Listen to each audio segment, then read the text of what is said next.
సిరియాలోని ఓ భూగర్భ ఆయుధ తయారీ స్థావరంపై Israel కమాండోలు attack చేశారు.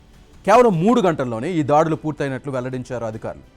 ఈ మేరకు ఇజ్రాయెల్ ఎయిర్ ఫోర్స్ దాడులకు సంబంధించిన వివరాలను బయటపెట్టింది. అక్కడి పేలుడు పదార్థాలను ధ్వంసం చేస్తే ఏకంగా మినీ భూకంపమే వచ్చింది.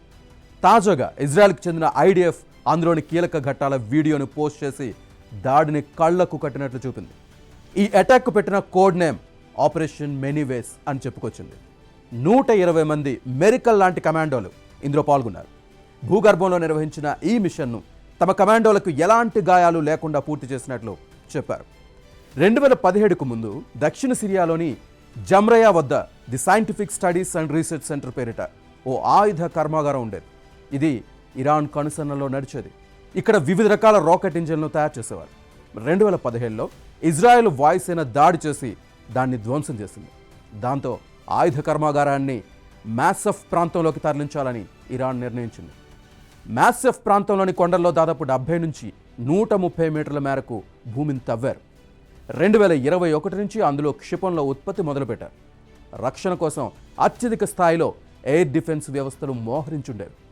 3 ప్రవేశ ద్వారాలతో ఆయుధ తయారీ స్థావరాన్ని నిర్మించారు. ఒకదాని నుంచి 3 పదార్థాలు, రెండో దాని నుంచి పూర్తయిన క్షిపణులు, మూడో దాని నుంచి లాజిస్టిక్స్ ఆఫీసులకు వెళ్లేలా నిర్మించారు. ఇందులో మొత్తం 16 గదులను ఆయుధ తయారీకి వినియోగించేవారు. వీటిలో రాకెట్ ఫ్యూయల్ మిక్సర్లు, మిసైల్ బాడీ తయారీ యూనిట్లు, పెయింట్ రూమ్ వంటివి ఏర్పాటు చేశారు. అయితే ఈ సిరియాలోని ఆయుధ స్థావరాన్ని ఏళ్ల తరబడి పరిశీలించాకే దాడి చేయాలని ఇజ్రాయెల్ రక్షణ దళం నిర్ణయం తీసుకుంది. అక్టోబర్ 2023లో ఇజ్రాయెల్ హమాస్ మధ్య మొదలైన యుద్ధం లెబనాన్లోని హిజ్బుల్లా ఇరాన్ వరకు పాకింది. పోరాటం ఉద్రిక్త దశకు చేరుకోవడంతో 2 నెలల శిక్షణ తర్వాత 100 మంది షెల్డాగ్ కమాండోలు, 669 మంది వైద్యులతో కూడిన 20 యూనిట్లు, యాసూర్ అని పిలిచే 4 హెలికాప్టర్లలో బయలుదేరారు. AH-64 హెలికాప్టర్లు, 21 ఫైటర్ జెట్లు, 5 డ్రోన్లు, 14 నిఘా విమానాలు ఇజ్రాయెల్ నుంచి మధ్యధరా మీదుగా సిరియన్ గగంతరానికి చేరుకున్నాయి. క్షిపణి కేంద్రం వైపు వెళ్తున్న దళాలు తప్పించుకునేలా సిరియా దళాల దృష్టిని మళ్లించేలా ఎత్తుగడ వేసింది IAF.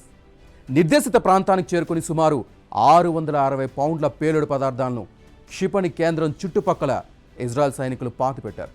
తర్వాత రిమోట్తో పేల్చేశారు. దాంతో ఒక్క మినీ భూకంపమే సంభవించినట్లు ఆ ప్రాంతమంతా ఒక్కసారిగా కక్కావికలమైంది.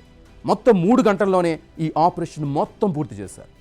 ఈ ఆపరేషన్ కోసం జరిగిన కాల్పుల్లో మొత్తం 30 మంది సిరియా గార్డులు, సైనికులు మృతి చెందారు.